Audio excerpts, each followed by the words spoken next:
Hello there, Ringside crew. Hey dudes at Ringside crew, this is Davian. Hey, it's Jenny Santana. This is Alfie. This is the Savage Juggernaut, Damaku. Ringside Ring! This is Thomas D. Bruff. This is Billy Starks. Mr. Chad Epic. Megan Mason. Hey everybody, Scotland's own Brody Adler. The headliner in charge, Marco Mania. This is your girl Charisma. Papa Dink, Brendan Dinker. This is According to Woods. Savannah Summers. I'm Shorty. Tasman inside. You are watching The internationally known Dudes at Ringside podcast, hosted by Metal Geek and Joe the Panther Jr.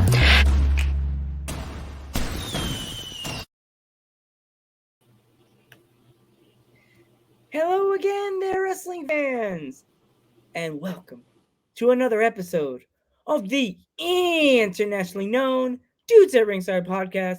I'm your host, Joe Panther III, and now from the top of Metal Mountain, all the way down to all 50 states and the globe, it's the Happy Heel, the Metal Geek.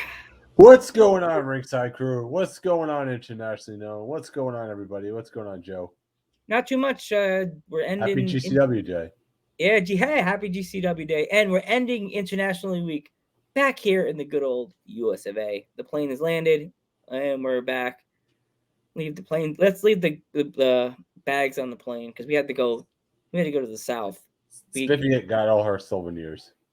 She left. We had to bring Spiffy to get her good old T-shirts, her mugs, T-shirts, and all the southern stuff that she can get, all the food, the yummy stuff. Because let's give a war.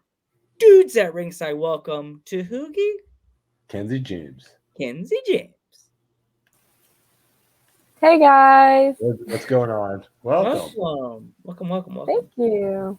So if our fans aren't familiar with you, introduce yourself.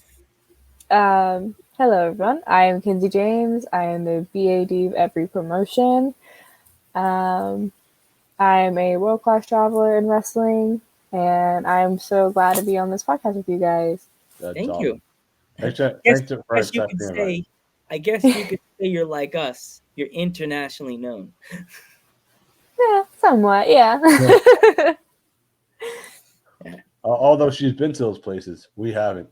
Down, her feet have been on the ground. We just virally go to the different countries. Yeah. You're still there. It's like we have jokingly talked like for months since we've been seen in England and Germany and Scotland. Wow, sorry fans. The long guy. We just flew back from England. No, virtually flew back. So who trained you? Well, I was trained by WWE Hall of Famer Jimmy Valiant at his camp down in Charlottesville, Virginia. Yeah. Wow. So. Wow, that's yeah. Amazing. Jimmy Valiant. Wow. Yeah. We've had a lot of people from his school, haven't we, Joe? Or yeah, we've had a lot of people from Jimmy Valiant's school. Yeah. Uh-huh. Yeah, he's a true mentor. Yeah. Geek. Next question. So what did you say your first match is like in front of a crowd? Ooh, my first match. I remember I was backstage, and for my first ever entrance, I came out to a very old song. I was not prepared. The promoter told me I was going on. I didn't even have gear. So I just went out in gym shorts and a gym shirt. I was full of nerves and emotion, but honestly, it was amazing to me. So I had a lot of fun. Mm-hmm. Wow. So Yeah. was Jimmy Valiant? Well, sorry. was he like a tough coach, or was he like easygoing? He was pretty easygoing, but he truly pushed you to make sure you were successful. He has trainers there, like Mike Mars and Sean. Like they're just amazing, honestly. Everything that they know, Jimmy kind of pushed forward that knowledge of everything, the basics to even the promo cuts. So it was You were That's why pushed. your preview was so good. Why it was so good. So I mean, you've been around the world, but are there places that you haven't been to that you would love to travel to? Let's see.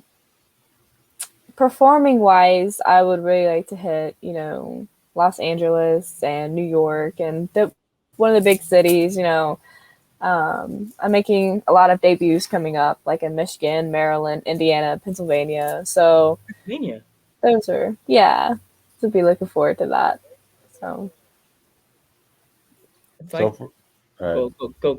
What are you allowed to announce the promotion yet or no? not yet. Okay, Not yet. just message us, let us know, because where I live in Pennsylvania, there's a promotion called PPW. Oh, we got snow. Look at that, Joe. Right. Yep, I told you it was snowing in PA like an hour ago. Pff, whatever. There's a promotion that I always see on Instagram, and my friend always talks about PPW, and they got a lot of good stars there. They got Danny Moe, they got Christina Marie, they got a lot of big names that come to those doors. That's why I was like, ooh. Victory Pro as well, Joe. Victory Pro Wrestling's another big one that we talked about before we're live. And Cap. And Cap's another good one. Mm-hmm. So like what kind of wrestling style would you consider yourself? Any, honestly. The only thing that I would consider not officially doing is, anything related to hardcore deathmatch. Honestly, that's not my style, but everything else is pretty accurate. So, yeah. If I was a wrestler, I would be in the same bracket, because you don't want to do something with light tubes and then regret it years later. Or glass or anything. Yes, I'm saying light tubes is glass, geek. I know, but I'm just saying like glass tables or something like that. You know? Yeah. Yeah. I think it all comes from a person's background as well, of what they choose and decide to do. So, you can really tell the story. Yeah, like I it sounds horrible to say this. We follow a lot of the Instagram pages, and I'm flipping through, scrolling like everybody does on Instagram, and I get to this one video of people with glass or like going through. I'm like, oh man, nope, unfollow, no, I don't want to be connected to this. No. Like hardcore matches, okay, do like a normal hardcore match, but when you start tossing in doors with people going through doors and barbed wire on your forehead. Yeah, I couldn't. Yeah, I could never do that. Yeah. Who would you say your toughest opponent you ever had to face was? Oof. Toughest opponent. I'd have to say Casey Lennox. Honestly. Casey Lennox. Yeah. Yeah, most definitely. Either that or Kinsey Page Henry.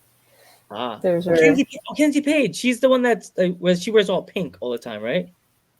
Yeah, she just recently started changing it, but she wore a lot of pink when she was with Dylan McQueen, when she was tagging with him. So we were. Yeah. It's so funny you said Dylan McQueen, because we were supposed to get in contact with him, and then he's busy as heck. That boy's everywhere. Yeah. He's a star, truly. He just fell off out of nowhere. We just were like, okay.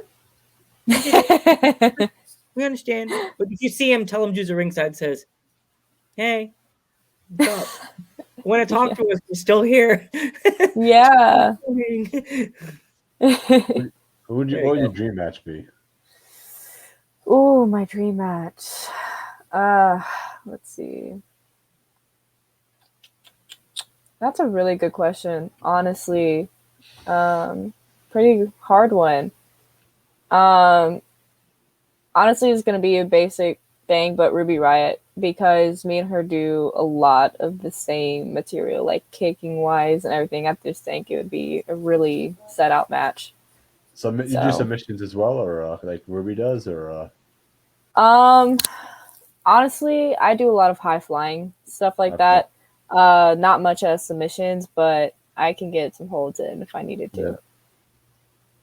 But it's always good to have a certain like style you do in the ring that like most people would think, oh, she's just gonna give me high fly moves, and then you hit him with submissions, so you throw a curveball into them. They're like, oh, what? I wasn't expecting that.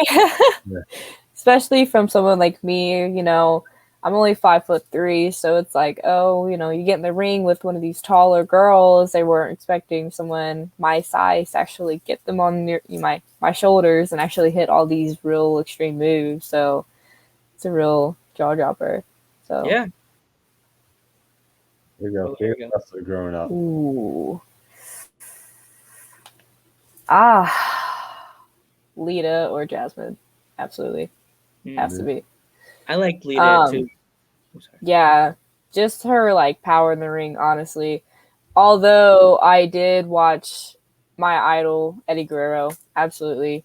Eddie and Edge, that ultimate ladder match, that was what I knew. That was a spark. So that was the spark when you said that I want to do this. I want to do this. Yep. Those men were the true inspiration in my life is Edge and Eddie. I got a chance to see Eddie at WrestleMania 20, and that match was insane. Ugh. And the moment that freaked me out the most is I got a chance to see Eddie hug Benoit after he won the title. And I was just, couldn't stop crying because it was like, nobody else realizes this. I told this to Geek and I said this on the podcast. That was WCW's last hurrah. The two biggest, like, cruiserweight, lower card people in the center of the ring, both with WWE's, both the titles. Too bad, Joe, we never got a moment like that again, like a Ring of Honor moment where Bryan Danielson and CM Punk tugged in the middle of the ring with both belts. Too bad we never got something like that. I don't think maybe in AEW one day one will have one belt, the other one will have another belt, but wrestling these days, am I right? I know. I'm pretty sure that was a thought in the back of WWE's mind. They wanted to do Triple H versus CM Punk at WrestleMania, but CM Punk told Triple H, he's like, no, this is Bryan Danielson's year. You have to give it to him. Yeah. And if he would have never left, he probably never would have got that title shot. So has anybody ever given you an advice in the ring, like a trainer or like someone you know that says something, gave you advice and you just really ran with it?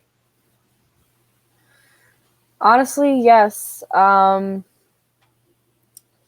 The name is supposed to be anonymous, but I was told by a very important trainer when I first started in the wrestling business. He came to me and was like, you have a good character. He's like, but there's something missing. And I was like, okay. And he said the reality of who I am was missing from my character. So ever since I was taking that advice, I've been carrying it with me. And honestly, it's just my character is me, just with a little twist to it. From there on out. That's cool. Right. All right. How'd you come up with your gimmick? Well, I was very intrigued with the start of Sasha Banks. I watched her from the minute she stepped in the indies to current, and I just liked her style. And in reality, it was like, that's kind of how I perceive myself in reality. So I carry myself out like that. I like a lot of leather, and me being back then while watching wrestling, I was big into bikes, dirt biking, whatever. And from there on out, I kind of just started carrying myself as a BAD, as formerly alliance with Tamina and Naomi. So it's kind of how that got started. What would you say the toughest move you ever had to take was? Oof. Oh, toughest move. It could be anything. It could be anything. Like you say, damn, that didn't land well, Yeah, well, I was actually in a intergender match with a guy, and he was about roughly 7 foot tall, and I took a choke slam from the top rope with him using golden knuckles. Yeah, that was a tough landing. Oh my gosh. Yeah, It's like with us, me and you being, I'm 5'1" and you're 5'3". It's like for our case, Geek would never understand because he's tall. If you ever met me and Geek, you're like, oh Joe, we're eye to eye. Where's Joe? Where's Joe? Yeah. You'd be like, oh, there's Joe. Geek, where's Geek? Oh my! It's like that TikTok Geek's video. up there. That's what you'll be like, Joe, what's up? Hey, and then you'll be Geek. You're like, where's Geek? Hi. Oh my Yeah. goodness. I'll give you all my 8x10s. I'm so sorry. I'll never be meeting you again. Yeah. You know the TikTok I'm talking about when they had like that dinner, and they turn around and they're like, Yeah. picking on the tall person. That's how I feel every day when someone asks, and I'm at Key Food and somebody goes, hey, can you help me? And I'm like, yeah, you could. It's over there. I don't want any trouble. My name is Jeff. There we go. Question. My finisher. Well, I have a couple. In honor of my brother, I sometimes do modified sliced bread. But I also have my own move. It's called domination. I do a cartwheel from the top rope into a DDT. Ooh. So it's a really cool finishing move. Very damaging, but it only works on mainly with a lot of bigger people. So yeah, it's a pretty cool move. That is a cool move, to be honest. If you have a video clip of that, you need to send it to us later so we could post it on the Instagram page. I will for sure. That sounds cool. We like when wrestlers send us clips because it gets their notoriety out there and stuff like that, and it totally would make the fans go, "Oh, look at that!" Yeah. on top of Milton Mountain. That's right. It's getting a little rusty up there. Getting some snow now.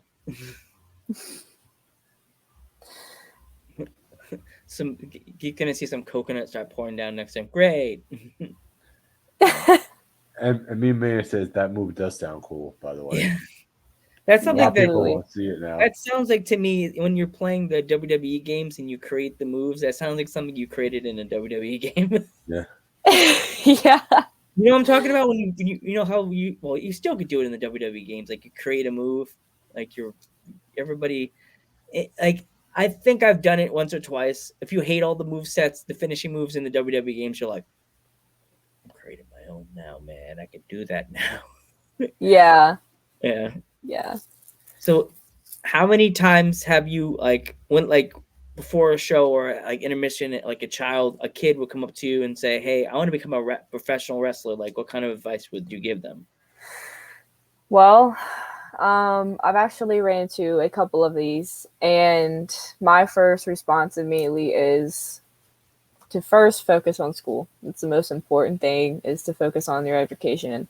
And then when it comes time to, if you are still intrigued with the idea of becoming a professional wrestler, start looking around for some training places, but never let them lose sight of who they truly are. Definitely. So. Totally. Wow, that's awesome. That's good advice. We usually tell the few people have always told us with that question when I ask them. Some of them are like, "Oh, don't do." A few people are like, "Don't do it, don't do it." And one person said, "Don't do it," and then some people say, "You gotta find a good school. Make sure it's a very good school, and not because a wrestler, it's like a top wrestler that's trying to take your money." Yeah, that's what a lot of people have said. So. That's the advice. I think Stevie Ray told us. I'll tell the kid, don't do it. Find another job. Find another job. This child just wanted to become a wrestler so bad, and Stevie Ray broke his heart. He or she broke immediately. Poof, gone. Boom.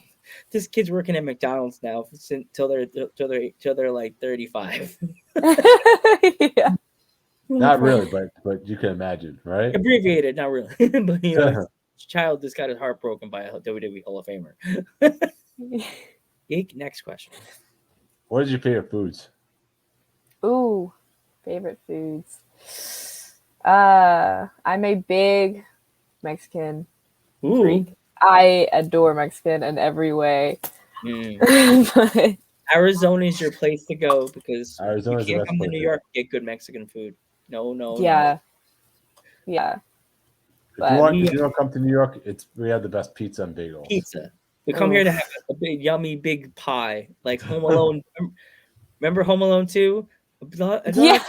Large cheese pizza just for me. No, that'll be it. What Kevin didn't understand was that he should have came to New York for pizza because Chicago does not have good pizza.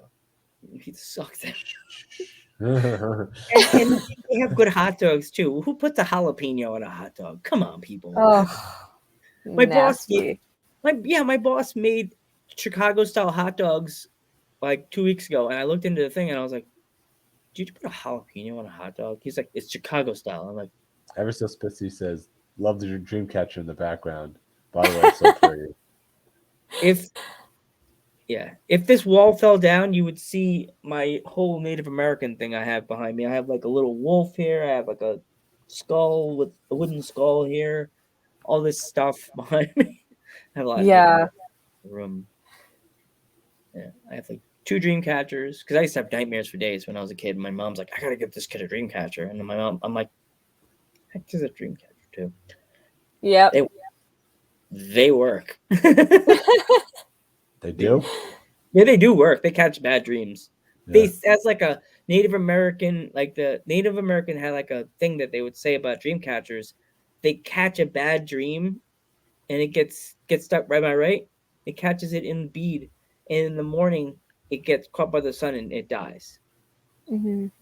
Am I right? I think I said it. Yeah. Yeah. See, Native Americans have cool myths and I believe it's true. I never had bad dreams anymore. So yeah, I don't either. Yeah, you have a big one, so yours really catches a lot. Oh yeah, mine's ginormous. But is it facing a window? No. Actually, my windows are over that way. So is you should maybe move that one against the window because they say you have to have it near a window so it can catch the light and kill bad dream. Yeah. Well, I might have to do that. There's a lot of bad dreams stuck in the dream catcher now for you, like yeah. Bad dreams in there since the late 2000s. Yes. Gotcha. I said food. Okay, food. You're from near the south, so is there any like southern foods that you love going after? Honestly, no, not really. I'm a devourer of any southern food. But if I had to choose, it'd be. Oh, I don't know. That's a hard question, actually. I couldn't tell you. I like a variety of foods, I should just say. I really do. We had the last guest we had this morning. She wants biscuits. She's like, I want biscuits and gravy so bad. Ugh. That packed weight on you. And she's a dancing machine. So she's like, I want biscuits and gravy so bad. I want to go, but you got to go to the South for that. Yeah. And fried chicken and mac and cheese is the way to go. Not yet, mac and cheese, and you got to get the good. You have to find a good fried chicken place in the South. You just can't be some Joe's Chicken Shack on the side of the road. It has to be a good old school mama's fried chicken place that's in the South somewhere. Okay. Do you have any stories from the road or the ring from training? Oh, any cool stories from the ring? Well, honestly, there's been a lot of memories made. I think one of the best memories was made for me was probably when I was tag teaming with JD Drake. He was informing me of a lot of different things outside of wrestling, and I would tell you guys, but I want his permission first. But that's fine. That's fine. Yeah, honestly, I think there's just a lot to be taught, but honestly, it's not from your point of view; it's from someone else's. That's just that's how I go by it. Yeah, that's cool. Yeah, understandable. Yeah, that's the thing for us. Like we like our guests to tell the stories, but we don't want them to get in trouble if there's something in the story that the other person Doesn't agree didn't with. want you to tell them. Then Yeah. we're like, no, Right. Yeah. no. We don't want Yeah. problems. I had a fan once come up to me. It was in my hometown, which is very strange. I was just going out with a couple of my friends, and I had an AEW mask on, and some guy comes in and goes, "Oh, you're Kenzie James." And I'm like, "Yeah, that's who I am." He's like, "Oh, I've seen you on YouTube." I'm like, "Oh, that's pretty cool." So that's one of the interesting stories that I get caught on along with, but you know, it's exciting. You just took the question out of my brain. Have you ever like been out with your parents and someone recognizes you and asks you to sign an autograph when you're out at dinner or something like that? No, not with my parents. Mainly it's just honestly when I'm just by myself, just going around walking downtown, it sometimes happens on occasion, but it's mainly where I wrestle locally or wherever. So Okay.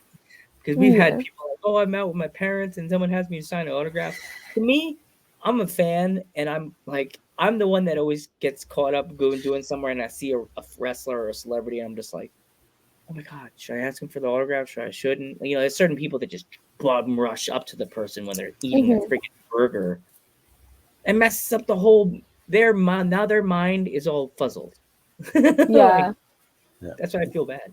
Where do you see yourself in the next 5 to 10 years? You'd say. Well, I'm going to be wrestling for as long as possible, but within the next couple of years, I'm going to be joining the Air Force. And after 4 years of that, I'm going to come out and start in the workforce. But if wrestling is still there for me, I'm going to try to pursue my dreams as a professional wrestler. That's definitely awesome. That's awesome. Good luck. Good luck in the Air Force. We send you all the good vibes and all the luck. Thank you. You're welcome. Yeah, I have one more question. Yep. From me and Mania. We have favorite tag team growing up and favorite tag team now. Oh, easy. Favorite tag team growing up? Definitely the Hardy Boys. Definitely. And my favorite tag team now is between two. It's rather the Lucha Brothers or Young Bucks. Absolutely. So, great tag teams. That match, that cage match, took my mom. We watched it on StreamYard, and my grandfather was a luchador, and I told you my grandfather was a wrestler. I cried at the end of that match. I was like, wow. That was an emotional match. That was a very emotional match. Mm-hmm. Yeah. And not only for your grandfather, for Lucha Brothers as well, dude, because they probably worked so hard to get those tag titles for so long. For how long? 3 years? 4 years? Yeah, 3 years. As AEW, and they finally got it. They finally did it, you know? Yeah, and it shows the Latino wrestlers could be on a mainstay and actually get a good character and not be stereotyped as Mexican and they have to be the lower card because they're cruiserweights. You know, they are what they are. They're very good at their business. They're very good at it. Not only that, during that match, they were over. They were over like Rover, you know? Over like Rover. But no, they were. Really over. Yeah, super over. Super over. So, Kenzie, where can people find you exactly? You can find me on Instagram at It's Me Kenzie with 4 eyes, and you can follow me on Facebook at Kenzie James. And yeah, I don't have a Twitter made just yet, but I'm working on that. Do you have any upcoming shows or? Upcoming shows, yes, I have one coming up February 5th and February 6th and February 12th for WWA, where I defend my women's championship and a DQ match. Show the belt off. We haven't shown the belt off the whole show. Show the belt. Show the belt off. Gotta show it off. There it is. That's a nice belt, actually. Yeah, it's beautiful. It really is. So yeah. But yeah, we want to thank you so much for coming on our podcast, by the way. Thank you. Yeah, thank you guys. It was fun. It was fun. Yeah. If you want to do a snapshot, we could do a snapshot with the show's over. If you could still screen the picture. Actually, Mod, let's pose, Geek. Mod could take a picture of her screen. So ready, set, Get cheese. the belt in there. Hit the belt. Oh, you want the belt? Want both of them? Yeah. Both of them, yeah. Both of them. Ah. We There got you it? Yeah. Okay. We got it. Let's 5 make second sure. pose, right? Yep. 5-second pose. Yeah. It's like Edge and Christian. Hey, there Edge you and go. Christian. All right, we will see you guys in the next one. We'll see you in the next one. See you tomorrow Bye, night for guys. Rain. Ringside Rain.